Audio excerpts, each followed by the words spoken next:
शेख हसीना के देश छोड़ने के बाद रोज नए नए मामले सामने आ रहे हैं।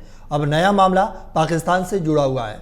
दरअसल बांग्लादेश में शेख हसीना की सरकार के जाने के बाद पाकिस्तान खुशी से झूम रहा है। पाकिस्तान के रक्षा मंत्री ख्वाजा मोहम्मद आसिफ ने गुरुवार को बांग्लादेश में हुए राजनीतिक परिवर्तन को स्वागत योग्य घटनाक्रम बताया। गुरुवार को नोबेल विजेता मोहम्मद यूनुस ने बांग्लादेश के अंतरिम सरकार के प्रमुख के तौर पर शपथ ली।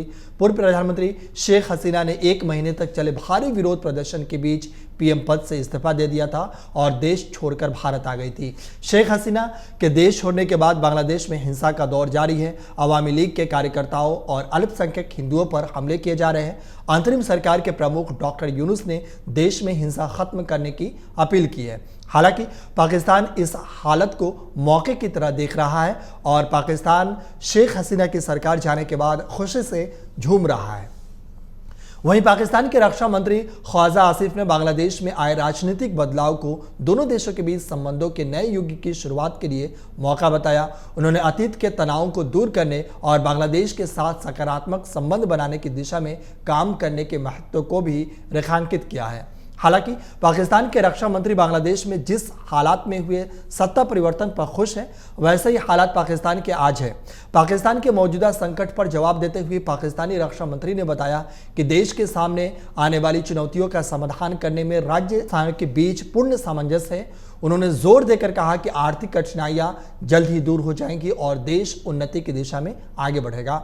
उन्होंने मीडिया से बातचीत करते हुए कहा कि बीते 9 मई की हिंसा का मास्टरमाइंड इमरान खान को बता दिया। वहीं शेख हसीना के बेटे सजीव वाजिद जॉय ने एक बड़ा बयान दिया है। उन्होंने कहा कि बांग्लादेश में लोकतंत्र की बहाली के बाद शेख हसीना वापस लौटेंगी।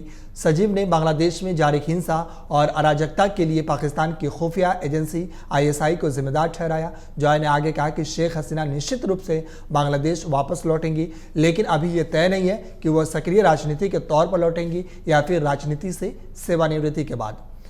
सजीव ने आगे कहा कि शेख मुजीब के परिवार के सदस्य ना तो अपने लोगों को छोड़ेंगे और ना ही संकटग्रस्त अवामी लीग को।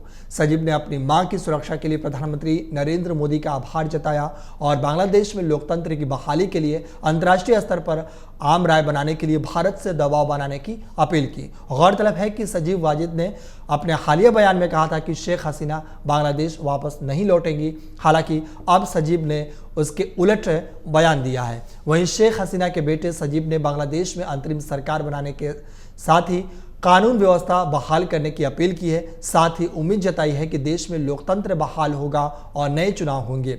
उन्होंने कहा कि देश अराजकता की तरफ बढ़ रहा है और दूसरा अफगानिस्तान बनने की राह पर है। उन्होंने कहा कि आप बांग्लादेश की राजनीति से अवामी लीग को बाहर नहीं कर सकते। उनके यानी मोहम्मद यूनुस व्यक्तिगत विचार चाहे जो भी हो, उन्होंने कहा कि वो एकता की सरकार चाहते हैं और आगे बढ़ना चाहते हैं और अतीत की गलतियों को भविष्य पर हावी नहीं होने देना चाहते हैं। मुझे उम्मीद है कि वो अपने वचन पर कायम रहेंगे। ये बातें शेख हसीना के बेटे ने कही है। अगर आप ये वीडियो YouTube पर देख रहे हैं तो हमारे चैनल को सब्सक्राइब करें और बेल आइकन को दबाना ना भूलें। अगर आप Facebook पर ये वीडियो देख रहे हैं तो हमारे पेज को लाइक करें।